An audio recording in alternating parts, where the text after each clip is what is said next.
प्रधानमंत्री नरेंद्र मोदी की सरकार देश के युवाओं और महिलाओं को सशक्त बनाने के साथ साथ लोगों के भविष्य को भी सुरक्षित करने के लिए तमाम तरह की योजनाएं चला रही है। मोदी सरकार ने पिछले 9 साल में अब तक कई ऐसी पेंशन योजनाएं लॉन्च की जिसके जरिए लोगों का बुढ़ापा सुरक्षित रहे।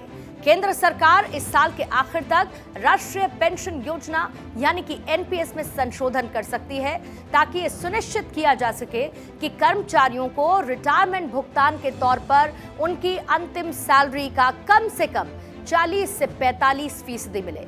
इसकी सिफारिश हाई लेवल पैनल ने की थी और एक रिपोर्ट के मुताबिक इस मामले पर फिलहाल विचार किया जा रहा है।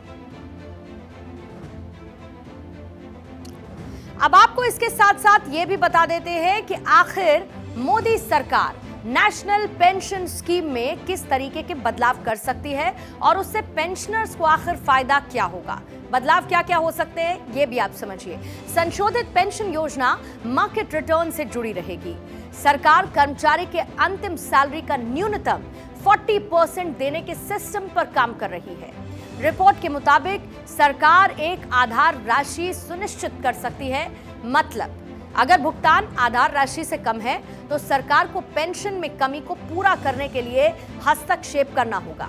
फिलहाल कर्मचारी औसतन 36% से 38% के बीच रिटर्न पाते हैं, लेकिन इसके साथ साथ पेंशन का मुद्दा एक लंबे समय से चल रहा है और कई गैर बीजेपी शासित प्रदेश पुरानी पेंशन योजना यानी कि ओपीएस पर स्विच कर रहे हैं, जो पेंशनर्स को रिटायरमेंट के वक्त वेतन का 50% मासिक लाभ देता है। हर महीने का प्रॉफिट मिलता है। राजस्थान, झारखंड, छत्तीसगढ़, हिमाचल प्रदेश और पंजाब के साथ साथ विपक्षी दलों की सरकारें पुरानी पेंशन प्रणाली पर लौट आई हैं और ऐसे में देश के अर्थशास्त्रियों का क्या कहना है कि राज्य सरकारें कर्ज के बोझ में दब सकती हैं।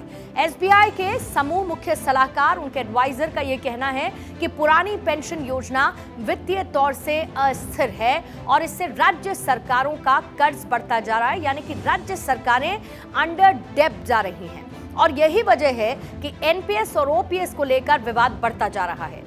2004 में शुरू की गई एनपीएस ओपीएस के विपरीत गारंटी शुदा आधार राशि के बगैर बाजार लिंक्ड मॉडल पर काम करती है, जिसमें कर्मचारी योगदान की आवश्यकता नहीं होती है। लेकिन एनपीएस को लेकर भी विवाद है। आखिर ये विवाद क्यों है? क्योंकि एनपीएस में कर्मचारी की सैलरी का 10% योगदान होता है और सरकार 14% का योगदान देती है, जबकि ओल्ड पेंशन स्कीम में कर्मचारी का कोई योगदान नहीं होता है। एनपीएस पेंशनर्स को रिटायरमेंट के वक्त उस कोष का 60% टैक्स फ्री और 40% हिस्सा कर भुगतान के योग्य होता है। लेकिन इसके साथ साथ आपको यह भी जानना जरूरी है कि एनपीएस के आखिर फायदे क्या हैं, इसका लाभ क्या है।